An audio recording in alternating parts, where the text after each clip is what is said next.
Please God, tell me the way I should go in these blind days. I can be sure anymore what's the right way. Can't you hear my voice? I know I must perform my choice, 'cause the broken days never come back. But sometimes I imagine we could have had different days if I had met you at another time and place. Is there an end? How far can we go to stop? It's a cruel fate. I miss the peaceful days every night. I just want need you, but everything. Et salut à tous. C'est Furieux. On se retrouve pour une nouvelle vidéo sur Saint Seiya Awakening KOTZ.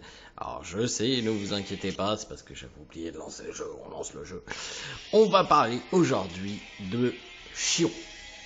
Alors pas qu'est-ce qu'il donne ce perso là, parce que bon, je pense qu'on en a assez parlé de long en large de ce perso. Donc je pense que tout le monde commence à cerner le personnage et qu'il est assez fort. Mais plutôt comment contrer Xion alors vous ne le pouvez pas, ou si tout simplement vous n'avez pas. Alors si simplement vous avez la malchance de ne pas l'avoir quand vous allez pull. Donc, Xion. Ce qu'il faut savoir, c'est que là, de toute façon, pour le contrer, il va vous falloir une June. Pourquoi? Parce que Xion est un perso qui peut one-shot quelqu'un avec 2. Il coûte que 2 à jouer. Donc, il va falloir jouer sur ses points faibles. Et le Coco, il en a pas beaucoup. Ses points faibles, le seul que je vois honnêtement, c'est qu'il est lent. Xion est lent.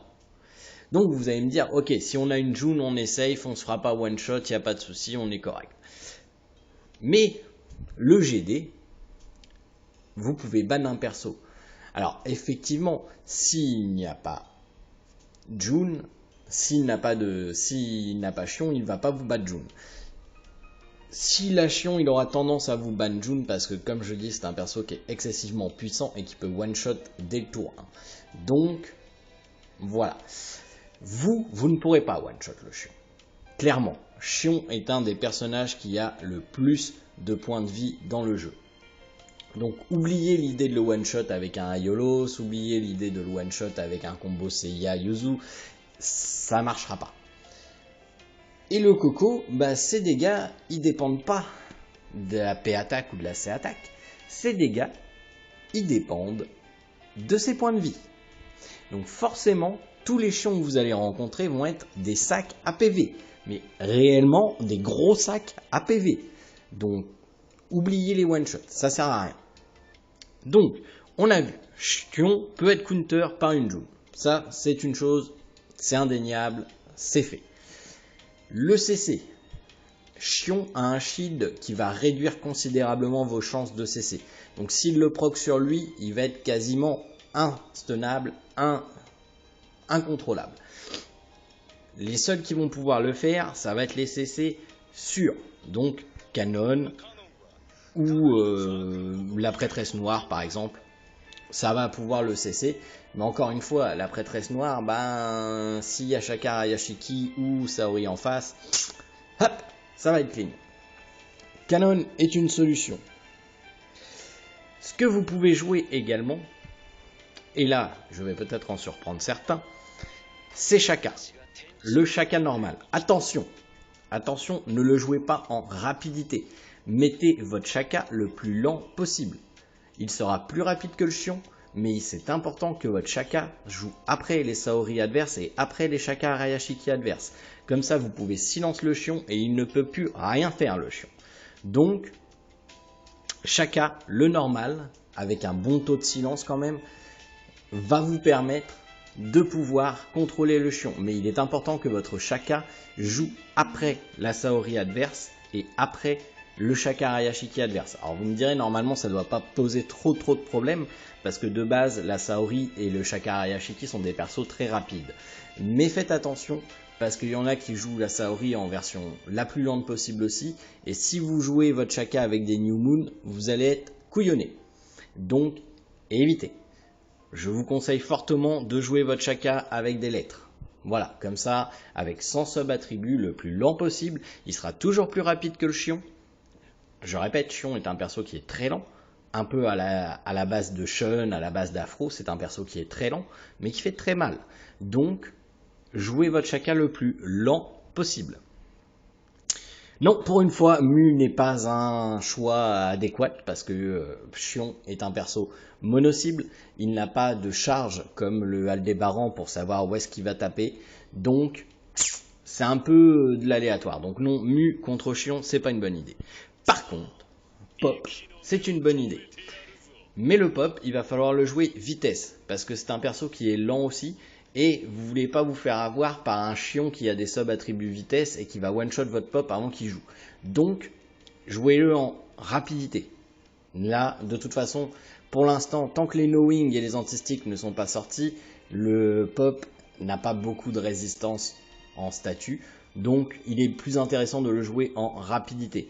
Et là, il faut pouvoir lancer votre Another Dimension avant que le Chion joue. Parce que c'est clair, net et précis que si jamais le Chion joue avant votre Pop il disparaît. Clairement, votre Pop disparaît. Vous pouvez forcément, vous pouvez forcément vous passer de ça si vous avez une June. Mais encore là, la June va falloir la rendre résistante au CC. Parce qu'à partir du moment où il y a un Chion en face, ça veut dire qu'ils vont chercher à CC à tout prix votre June pour pouvoir one-shot votre Pop. Donc mettez-la avec le plus de staturesses possible afin de pouvoir résister au CC. Honnêtement, de toute manière, la June, elle ne sert pas à attaquer, donc mettez-la avec le plus de staturesses possible. Si jamais, je dis bien si jamais, c'est du conditionnel, hein. Si jamais les knowing ou les anti-sticks sortent, foncez, rushez et allez chercher ces runes-là. C'est vraiment super important. On ne sait pas encore, à l'heure actuelle que je tourne la vidéo, quelles runes vont sortir. Donc, je ne peux pas vous le dire. Gardez vos parchemins en stock. De toute manière, moi ce que je vous conseille, c'est à partir du moment où vous avez passé le vendredi, gardez tous vos parchemins en stock. Si jamais ils sortent des nouvelles runes le mercredi et que vous allez chercher à avoir ces runes-là, comme les knowing ou les anti-sticks, ça vous permettra d'avoir un stock d'endurance assez important pour pouvoir aller chercher ces nouvelles runes. Et ces nouvelles runes vont clairement changer la game. Donc, n'hésitez pas. Un autre perso qui va pouvoir counter le Chion, si vous êtes un petit peu chanceux, c'est la Saori. Pourquoi? Parce que les cibles de focus sont quand même clairement réparties.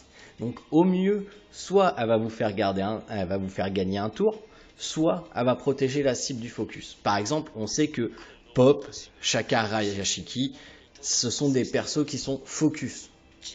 Mu ne tombera pas, hein. Mu, par contre, je peux vous garantir qu'il ne se fera pas one-shot par un Chion. À moins qu'il y ait un debuff Seiya, parce que ça aussi, le combo debuff Seiya, coup de Chion, ça fait super mal. Mais normalement, le Mu devrait résister. Par contre, les Canons, les Pop, les Shaka Raya, ça, ce sont des cibles potentielles à Chion. Pop a quand même pas mal de points de vie, donc devrait accessoirement pouvoir résister, tout dépendamment comment vous l'avez stuff. Mais normalement, il devrait, si vous êtes chanceux et qu'il critique pas et qu'il n'y a pas de debuff Seiya et que la RNG est un peu de votre côté, il pourrait résister à une attaque de Chion, mais c'est pas garanti. Donc la Saori va vous permettre de changer la donne. C'est-à-dire que, par exemple, vous jouez une team avec, je sais pas moi, une team basée défensive. Moi, ce que je vous conseille quand vous allez rencontrer des Chions, c'est de jouer une team basée défensive.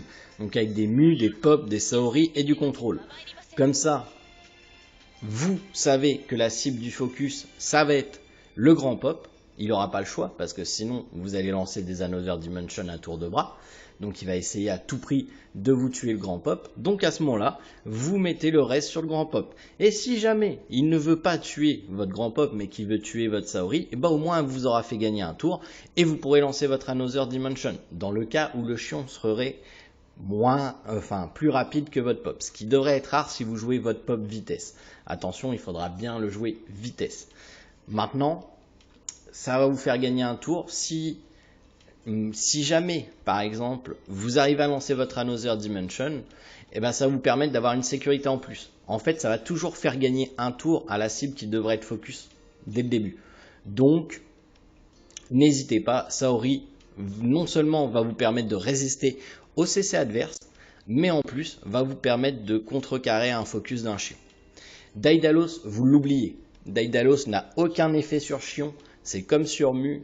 Ce personnage n'a aucun effet sur ces deux persos, parce que clairement, pour Mu, ça dépend des dégâts absorbés par son shield, mais Shion, ça dépend de ses points de vie.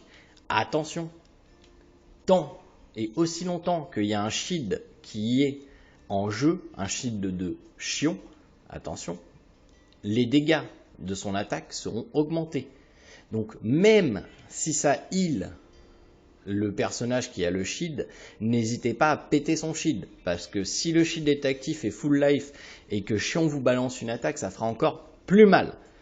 Donc ne laissez pas des shields de Shion actifs inutilement. De toute manière, on est sur une méta AOE, donc normalement le splash de vos AOE devrait suffire à contrebalancer le shield de Shion ou les shields. Enfin, normalement, Shion ne met qu'un shield, donc de toute façon, il pourra ne mettre qu'un seul shield. Donc normalement, ça devrait réussir à le faire sauter ou au moins diminuer les points de vie du shield, ce qui veut dire diminuer la force de l'attaque de Shion. Là, malheureusement, les healers vont pas vous être d'une grande utilité. Parce que Shion est un personnage one-shot. Le réparer de Mu ne vous sera pas d'une grande utilité non plus sur les shields. Parce que, encore une fois, Shion est un personnage one-shot et il ne charge pas. Donc c'est très compliqué. Vous pouvez, pareil, si vous basez sur la team que je vous ai dit précédemment, une team vraiment défensive, vous pouvez prévoir qu'il va focus votre pop ou votre Saori. Donc vous pouvez toujours mettre un shield de Mu sur la Saori.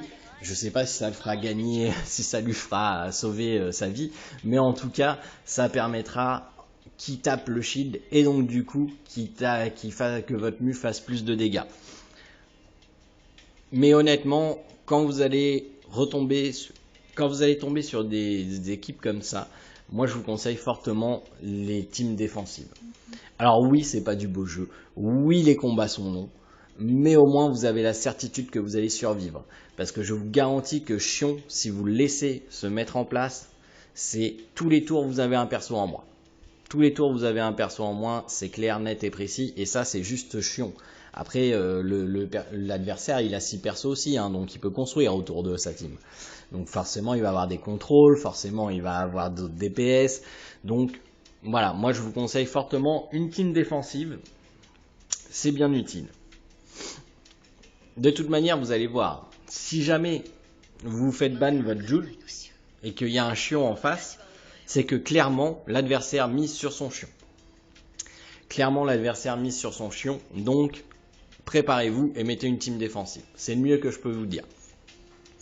En ce qui concerne les Cosmos, malheureusement, il n'y a pas vraiment de Cosmos pour contrer le Shion, étant donné encore une fois que les Cosmos réduisant la puissance physique ou le toucher ou quoi que ce soit, ça ne sert à rien. Le personnage est déjà lent, donc un décélérateur contre lui n'aurait aucun effet. Il n'y a pas vraiment de Cosmos counter à Shion.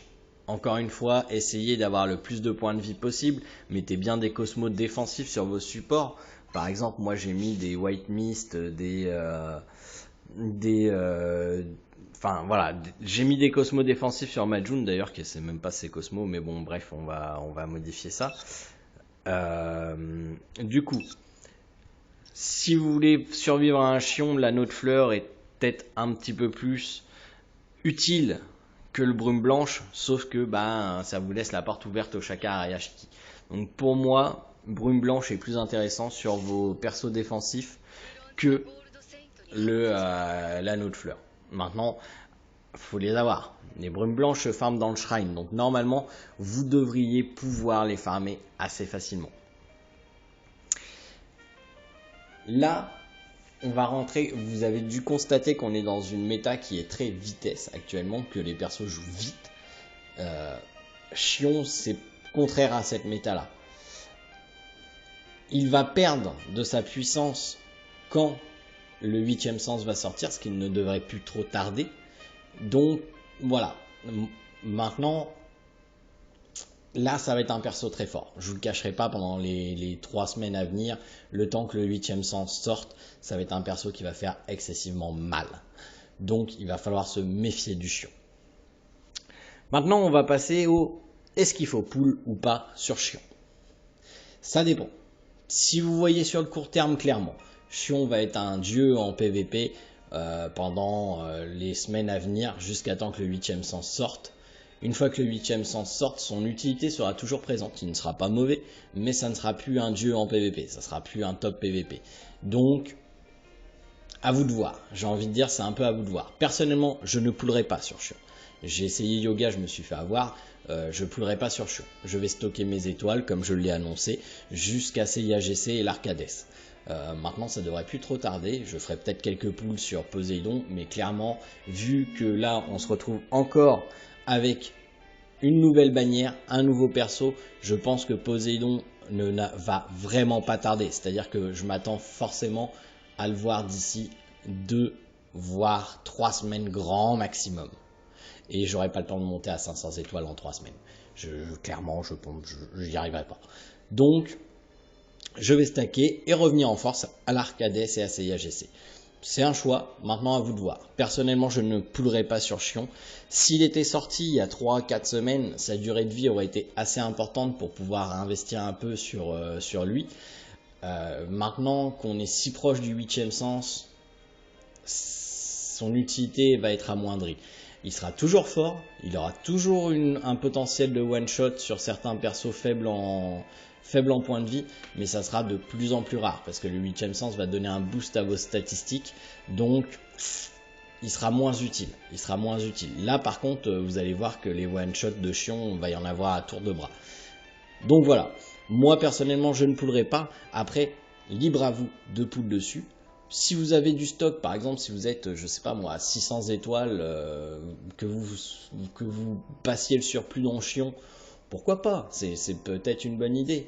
Maintenant, honnêtement, Poséidon s'approche très vite, s'approche à grands pas, donc je sais pas si l'utilité de Xion est vraiment suffisante pendant les 2-3 semaines à venir, le temps que le 8e sens arrive, pour qu'il vaille un investissement. Personnellement, je ne le ferai pas. Maintenant, moi je vous donne mon avis, je vous donne ce que je vais faire. Vous êtes libre de faire ce que vous voulez. Clairement, vous êtes libre de faire ce que vous voulez. Donc, j'insiste quand même une nouvelle fois. Si jamais vous voyez que c'est Knowing ou Anti-Stick qui sort, alors Knowing c'est un Cosmo jaune à résistance de statut 8, et Anti-Stick c'est un Cosmo rouge à résistance statut 8. Il va falloir les farmer, donc gardez vos parchemins et attendez de voir ce qui va sortir. On ne sait pas ce qu'ils vont nous sortir comme Cosmos, donc attendez. Voilà. Je vous rappelle que si vous voulez m'aider, vous pouvez toujours créer un compte sur MyMusicTaste, puis cliquez sur le lien dans la description de la vidéo pour faire un make une fois que vous avez créé votre compte. Également, Utip est toujours présent. Si vous voulez soutenir la chaîne, n'hésitez pas à aller voir quelques pubs, c'est totalement gratuit et ça permettra d'amasser quelques centimes, et quelques centimes font des euros, donc n'hésitez pas à aller passer à regarder quelques pubs. Ce soir, il y aura un live sur Twitch aux alentours de 21h15 à peu près, 21h, 21h15, tout dépendant de quand ma fille se couche, bien entendu. Sinon vous entendrez Mini Saori, au pire c'est pas grave, vous êtes habitués. Et puis on parlera forcément de la mise à jour, on parlera de Xion, on fera du PVP, on fera de l'aide au shrine, et après on basculera sûrement sur du TFT, tout dépendamment qui sera présent ou pas. Sur ce, je vous souhaite de passer une agréable fin d'après-midi, et je vous dis donc à ce soir pour le live sur Twitch, si vous êtes sur Twitch, et sinon, à demain pour une prochaine vidéo. Allez, salut tout le monde!